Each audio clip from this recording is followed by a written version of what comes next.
कि लीगी उम्मीदवार भारत से मदद मांगने को तैयार हो गए। भारत से मोदी से शिकायत करूंगा, मैं इंडिया वालों से कहूंगा कि हाँ, ये वो अच्छे हैं। बहुत ही अजीब और बड़ी अफसोसनाक। और ये कश्मीर के इलेक्शंस हो गए हैं, पहले तो हम लोगों ने कश्मीर की सियासत ही गंदी कर दी, वहां की सियासी जमातें खत्म कर दी। अच्छा, शेख रशीद साहब ने मुस्लिम लीग नून को आड़े हाथों लिया। अब आ जाते हैं उन पर कि वो क्या कहते हैं। वो कहते हैं कि जी उनके पास खबरें पहुंची हैं कि नून लीग के कायद रॉ के अफसरों से मिलते हैं और ये कश्मीर की आवाम को क्या पैगाम दे रहे हैं। अब बात तो सच है मगर बात है रुसवाई की, क्योंकि नून लीग शिकस्त के खौफ से कह लें कि बुखलाहट का शिकार हो गई है कि लीगी उम्मीदवार भारत से मदद मांगने को तैयार हो गए।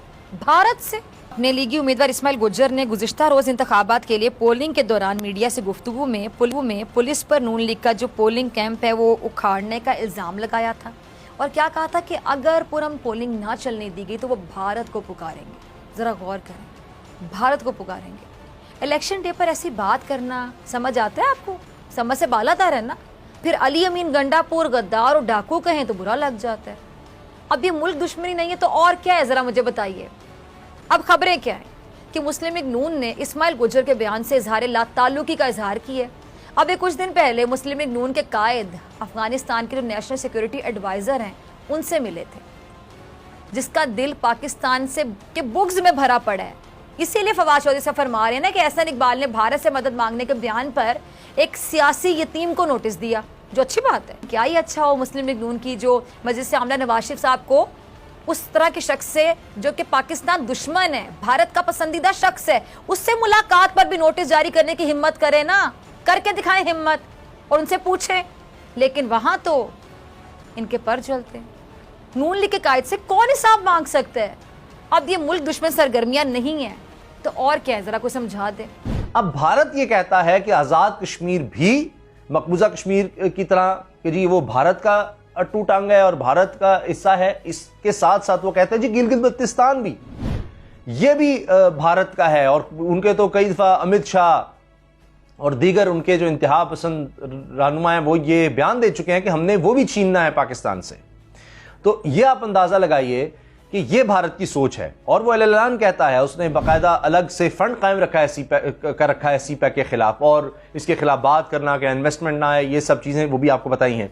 तो जब भारत कहता है कि जी ये तो जो सीपैक है, चाइना पाकिस्तान इकोनॉमिक कॉरिडोर, ये तो भारत के इलाके से गुजर रहा है, ये उसका कहना है। इसीलिए आप देखिए कि लद्दाख में चीन और भारत की सरहद जो मकबूजा कश्मीर का इलाका है वहां भी, तो अब वहां पर वैसे तो इनकी 3000 किलोमीटर तक सरहद मिलती है चीन और भारत की, इससे भी ज्यादा, और वहां पर कशीदगी तो कभी कभी रहती है। लेकिन लद्दाख में खासतौर पर इसलिए कि वहां पर भारत आगे से आगे चला जा रहा था कि वो शारा कराक्रम हो, ये सीपैक हो, उसके करीब तक आना चाहता था, यानी फायरिंग रेंज में आ जाए उसके सीपैक। और बात बड़ी खतरनाक की गुजरांवाला में जो नून लीग के उम्मीदवार हैं इस्माइल गुज्जर, हालांकि वो जीत रहे हैं लेकिन उनको इस हद तक नहीं जाना चाहिए था।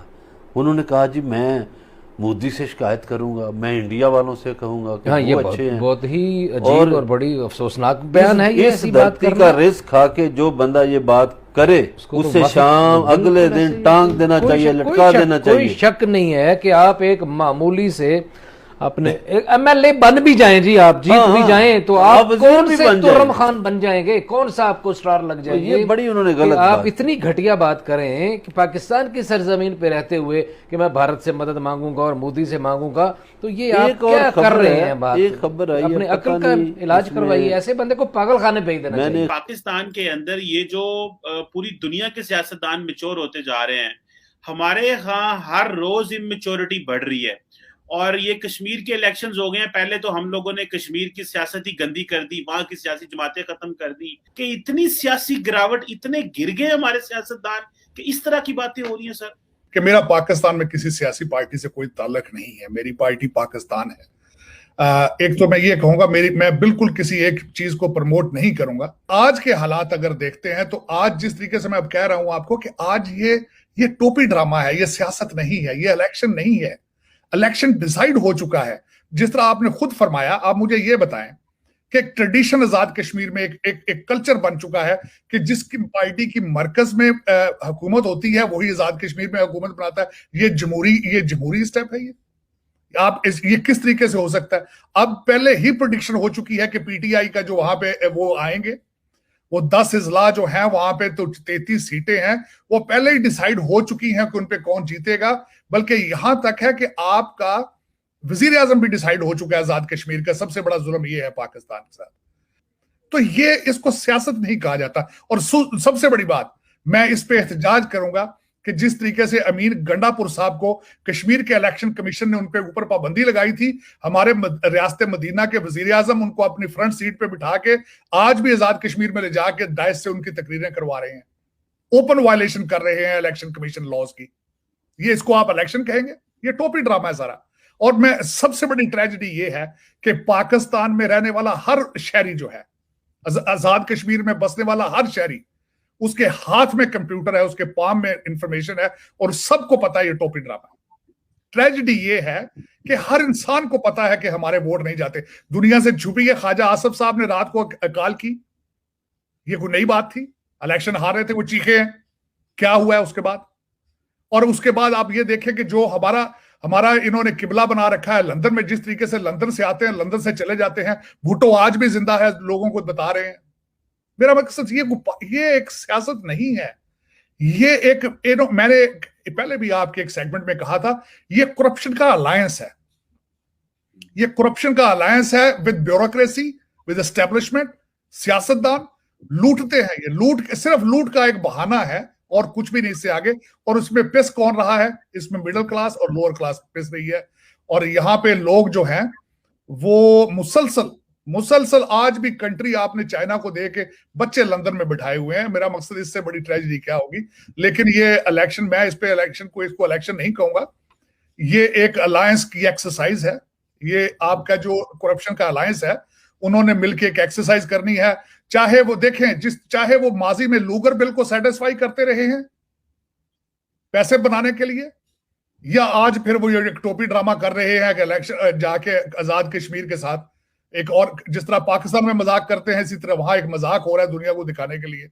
देख, इस पे मैं इसको इलेक्शन नहीं मानूंगा। अब पाकिस्तान की ट्रेजेडी मैं बताना चाहूंगा आपको कि इस वक्त ट्रेडिशन, आप तरक्याती फंडों के नाम के ऊपर एमएनए एमपीएस को पैसे दिए जाते हैं, उन्हीं के रिश्तेदार कॉन्ट्रैक्टर होते हैं और आपके कल्चर ने उसको एक्सेप्ट कर लिया है। जिस तरीके से पहले आपके एसडीओ एक्सियन जो तरक्याती मंसूबों में से पैसे लेते थे, अब ये एक्सेप्टेबल है इन पाकिस्तान के 20 से 25% कमीशन जो है वो आपका एमपी और एमएनए लेता है। तो ये इलेक्शन है। इसको मैं तो इलेक्शन, जिस तरीके से अमीन गंडापुर साहब की जो वीडियोस आई हैं क्लाशनकोफों से फायरिंग करते हुए, जिस तरीके से ललकारते हुए एक दूसरे को माओ बहनों की गानी, ये इलेक्शन थोड़ी है। अवाम को यहाँ पे वो कहते हैं कीमे के नाम देते हैं, बिरयानी देते हैं। जिस तरीके से पैसे आपने देखे कि गंडापुर साहब ओपन पब्लिक में पैसे बांट रहे थे, ये वीडियो वो भी सर्कल कर रही है। ये इलेक्शन, इसको इलेक्शन कौन कहेगा? ये इस पे तो मेरा एक सीरियस क्वेश्चन मार्क है। और जिस तरह मैंने आपको बताया कि उनके ऊपर पाबंदी थी कश्मीर में जाने की और इमरान खान साहब उनको साथ ले जाके स्टेज से तकरीरें करवा रहे हैं, इसको किस तरह जस्टिफाई करेंगे? हमारे इस मॉडर्न वर्ल्ड के तब्दीली की जो अलामत है हमारे वजीर आज़म साहब, इसको किस तरह डाइजेस्ट करेंगे? मेरे ख्याल में तो इसके कोई देयर इज नो एक्सक्यूज। और उसके बाद ये मेरा मकसद है कि मैं एक लास्ट पॉइंट ये बताना चाहूंगा कि इस वक्त कश्मीर में तो देखें, चले वहां उनके साथ जो कर रहे हैं, इन्होंने किया है जो कर रहे हैं। कराची में जो ज़िमनी इंतखाब हुए थे उसके नंबर देखें, लोगों ने इंटरेस्ट ही नहीं शो किया, वहां वोटिंग ही नहीं लोग करने गए वहां। तो इससे जाहिर होता है कि people are disappointed, people are not interested in. हर बंदा ये चाहता है कि ये एक ड्रामा है, फ्रॉड है, करप्शन की एक करप्शन का एक स्टाइल है, करप्शन का एक तरीकाकार है। लेकिन अफसोस कैसे, इस पर जितना भी अफसोस किया जाए काम है। मेरे ख्याल में मैं आई एम वेरी डिसअपॉइंटेड। मैं पाकिस्तान के इलेक्शन, एक भी इलेक्शन को नहीं कहूंगा